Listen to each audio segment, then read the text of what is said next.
Welcome back to the African History Network show. I'm your host, Brother Michael Imhotep. All right, shifting gears. We have standing by on the line Professor Manu Ampim.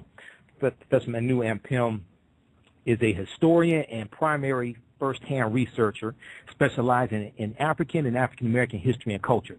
He has a Bachelor's of Science degree in Business Management and Master's of Arts in History, African-American Studies. His master's thesis, the Revolutionary Martin Luther King Jr. In 1989, is being expanded into a 2-volume work entitled Martin Luther King, The Evolution of a Revolutionary. He has taught in the Department of History at Morgan State University in Baltimore, Maryland, and at San Francisco State University in the Department of Ethnic Studies.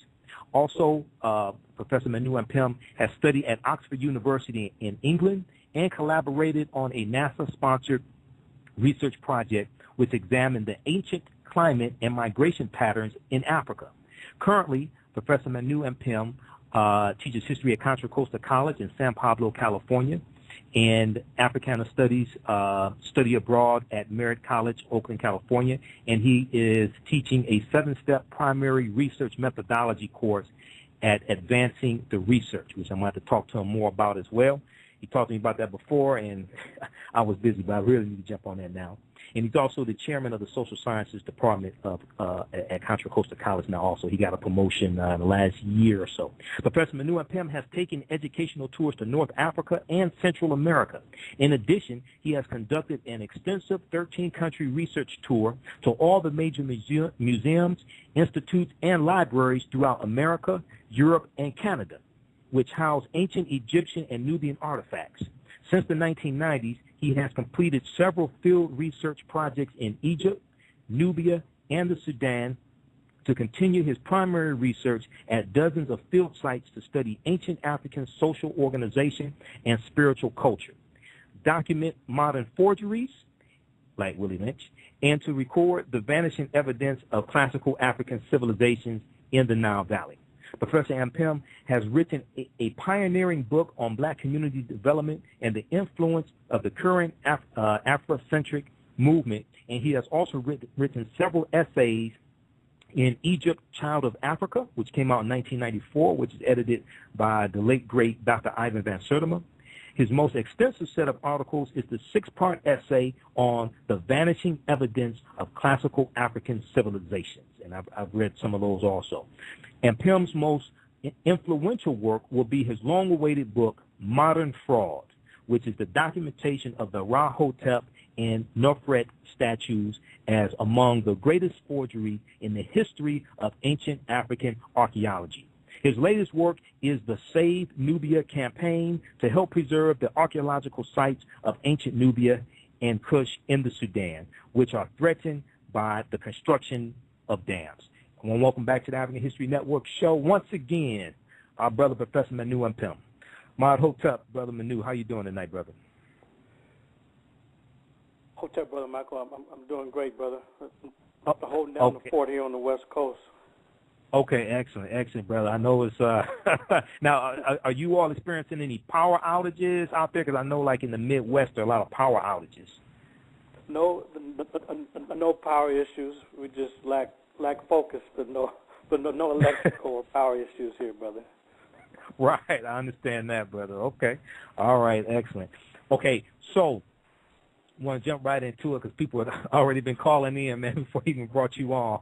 So first off, a few things we're going to talk about tonight. We're going to deal with African history and the need for primary research. We're also going to talk about the Save Nubia project, and I already gave a little intro on that before I brought you on at the top of the show.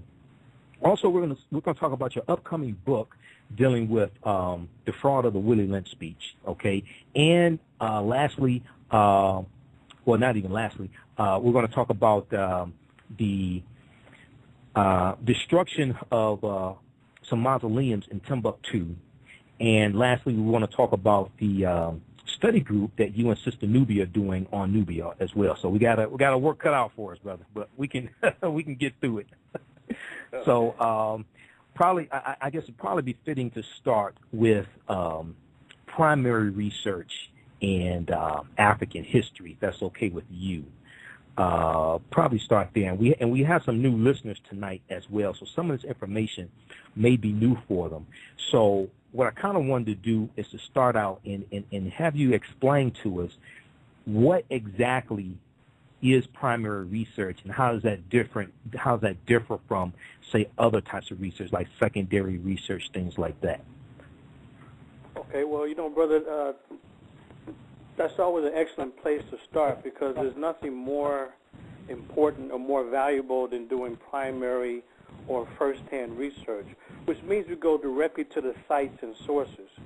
So we go directly to the information when we do primary research. And there's nothing more significant than that, because if we want to know something, if we want to determine if something is correct or not, then we have to always go to the source. And the average person is aware that the further information gets away from the original source, the more inaccurate it is. Now, they may not apply that understanding to historical matters, but they understand it if somebody's gossiping about them, because if they really want to know, even on the schoolyard, in the early days, if people really want to know if such and such was said about them, they go directly to the person who was alleged to have made the comment. So people know that if they really want to get to the bottom of something, they go to the person who allegedly made the statement. Now, that principle has to be applied to every arena if we want to be accurate, because it's clear that when we start dealing with historical hearsay and historical gossip, that can never be trusted. It can never be repeated if we want to be accurate. So in the realm of serious research, primary or first-hand research is at the highest level. Now, there's several aspects of primary research, which I personally have been doing for about a quarter century. So I've been in the trenches for quite some time. So it involves going to the libraries to study documents. It involves going to museums to do original study of artifacts. It also involves going out in the field to go to the ancient pyramid sites, temple sites, tomb sites, and ancient residential sites. And unless a person is doing that kind of first-hand research, they're never really going to be accurate, because they're simply going to be using secondary sources, or a source that's one level removed from the original information or the original material. So it's okay to refer to secondhand sources, but we can't rely on that if we really want to be accurate, because for the professional historian like I am, this is what I do every day.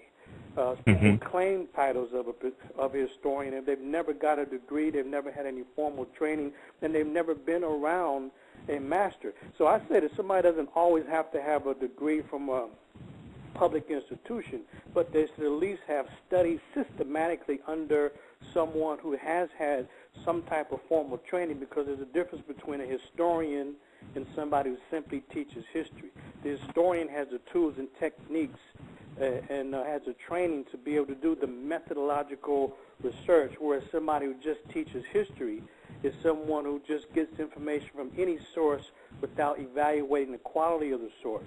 So that's not what we want to promote. We always want to promote people going directly to the source, because documentation beats conversation. And in my work, I've gone to 19 countries to do the systematic primary research, because we must be accurate. We must have a rigorous approach, and to be rigorous, then we must go to the sources and argue our case from the evidence and not simply from ideology. It's a difference between evidence and ideology. It's a difference between knowing and simply mere belief. And so we really have to make that distinction if we're going to be accurate, and that's the highest level of research. And that's why if we're doing primary research, we can learn all of what we know and be able to answer all of our questions about the world with pretty good accuracy if we're going directly to the sources. Exactly. I totally agree with that. Okay. And then what would be considered secondary research? What would that be considered or classified as? Secondary is if someone is just reading the work of somebody else. So in other words, a person wouldn't go directly to the manuscript themselves, or wouldn't go to the archaeological sites themselves. They would simply read the work or listen to the lecture of someone that has. And when that person attends a lecture or reads someone else's book, now they haven't gone to the source themselves, so they're getting really, so now that person now is getting information from the person who did the first-hand source, so this person would be a second-hand reference, or a second-hand source themselves, because they didn't see it directly. They got it from somebody who gave a lecture. Now, that person who sits in the lecture and gets the information, now they're one level removed from the first-hand source because they didn't go themselves. And then the person that they go tell at home or in the neighborhood or in the job, now that person now is considered what we call a tertiary source or third-hand. Now it's a second level removed from the first-hand information. And when we get to the tertiary level, now it's just gossip and hearsay, and it's almost always going to be wrong because people like to add on and embellish and omit and everything else because the brain is very creative and people get creative when they tell a story. So secondhand, so the greatest scholars, the greatest of the great, will always do primary research, and they'll base their understanding on the first-hand or primary research that they've done. However, we can't be everywhere all the time. So to some degree, it should be a minor degree, we have to rely on the work of other scholars as well. So even though we may have not done all of the first-hand work, we rely on credible scholars who have done the work. So then for us, we do rely on secondary sources. In other words, somebody else's report of what they saw or what they experienced. So that's okay to integrate secondhand sources, but that cannot be the only approach. It has to be primary sources where we see the ancient document ourselves, the ancient manuscript ourselves, the ancient monument ourselves. That's mainly what we're informed by, and then to rely on the reports of others, that's okay, but it has to be on a small scale. Unfortunately, my brother, for the average person, they don't ever really raise the question of where the information came from. So too often in the Internet age, even though we know the Internet has some value, but for the average person, they never ask the question where the information came from. And most urban myths, urban legends, urban nonsense and hearsay is based on tertiary information and just wild ideas that never could make any sense in the realm of serious thinking. Right. Okay, absolutely. I totally agree with that, man. It's kind of like Santa Claus delivering Christmas gifts to everybody in the world, or all the children in the world on Christmas Eve. So I definitely agree with that. Okay. Now, what are some of the, besides say reading the original manuscripts and say doing the field research, can you give me some examples of primary research, like the names of the methodology or anything like that for primary research? Well, basically, it's the areas that I mentioned, really, because in the area or the realm of primary research, a person has to develop has to develop some facility to read languages. So we got to do work in libraries, institutes, museums, studying artifacts. We got to go out in the field. One other component of that as well is that much of the culture in classical Africa, looking at Kush, Nubia, Kemet, and Northeast Africa, even Aksum, if you look at a lot of the culture and a lot of the contributions that these ancient Africans made, they have a spiritual base. So some of these cultures, they're temple-based cultures.